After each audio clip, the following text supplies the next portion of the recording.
Salwa dengan nomor induk mahasiswa 111120306. Saya berasal dari kelas 5E dengan mata kuliah Hukum Humaniter Internasional dengan dosen pengampu Bapak Afandi Sitahamala SH LLM. Di sini saya akan mereaction sebuah video berdurasi 8 menit dengan judul What If We Nuke a City. Video What If We Nuke a City ini menjelaskan tentang bagaimana sih tahapan atau fase-fase yang dilalui ketika sebuah nuklir dijatuhkan di sebuah kota, mulai dari fase pertama, fase kedua, sampai fase ketiga. Lalu gimana sih hukum humaniter internasional itu memandang atau melihatnya? Mungkin bisa kita bahas selanjutnya. Fase pertama, ketika sebuah nuklir dijatuhkan di suatu kota, jelas yang menjadi hal utama di sini adalah manusia yang terkena dampak langsung dari jatuhnya nuklir tersebut. Hal ini jelas melanggar pasal 4 Konvensi 4 Jenewa tentang perlindungan orang-orang sipil dalam waktu perang. Pasal setelah ledakan memicu bola-bola api, ledakan tersebut juga akan memicu suhu di bumi yang akan meningkat. Nah, hal tersebut akan mengakibatkan meledaknya pom-pom bensin yang ada di kota tersebut.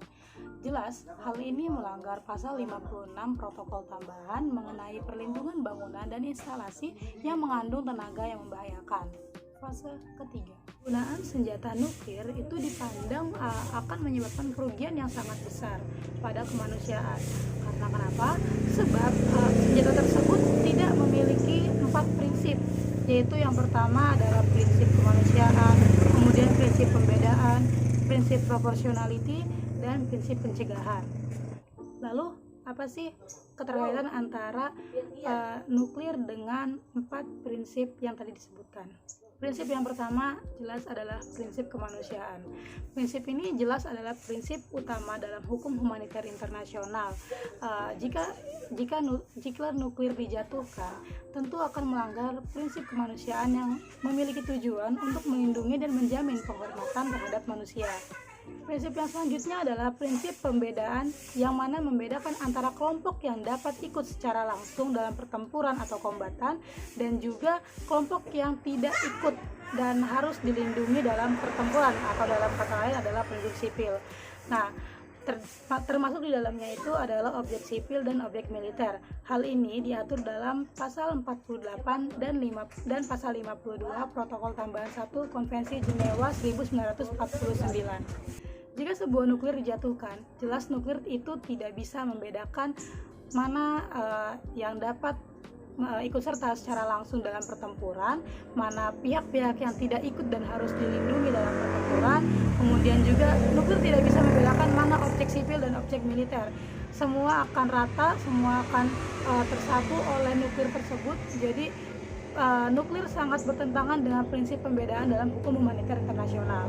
Pada dasarnya, prinsip pembedaan ini bertujuan untuk membedakan mana target yang sah atau objek militer dengan target yang tidak sah atau objek sipil. Dalam perang dilarang untuk menargetkan objek sipil, sementara untuk objek militer boleh dijadikan target serangan. Dalam hal ini, jelas nuklir tidak akan bisa membedakan mana objek militer dengan objek sipil. Prinsip yang selanjutnya adalah prinsip proporsionalitas. Prinsip ini menyatakan bahwa kerusakan yang akan diderita oleh penduduk sipil atau objek-objek sipil harus proporsional sifatnya dan tidak berlebihan dalam kaitan dengan diperolehnya keuntungan militer yang nyata dan langsung yang dapat diperkirakan akibat dilakukannya serangan terhadap sasaran militer. Prinsip yang selanjutnya atau prinsip yang terakhir adalah prinsip pencegahan. Prinsip pencegahan ini kita artikan sebagai prinsip kehati-hatian atau pencegahan, yang mana setiap tindakan dan juga metode itu dilakukan untuk menghindari dan juga untuk meminimalisir hilangnya nyawa dari warga sipil. Dalam penjatuhan nuklir di suatu tempat atau di suatu kota, jelas tidak akan memperhatikan atau mempertimbangkan prinsip pencegahan ini, karena jelas prinsip ini bertujuan yang baik, sedangkan ketika nuklir dijatuhkan sangat tidak ada pencegahan atau kehati-hatian untuk membatasi atau meminimalisir hilangnya nyawa dan juga luka-luka yang akan terjadi. Mungkin itu adalah hal terakhir dari yang dapat saya sampaikan terkait hubungan antara video What If We Nuke a City dengan hukum humaniter internasional, mulai dari prinsip-prinsip dan juga pelanggaran-pelanggaran yang disebabkan oleh nuklir. Mungkin sekian video dari saya. Terima kasih. Wassalamualaikum warahmatullahi wabarakatuh. Sampai jumpa.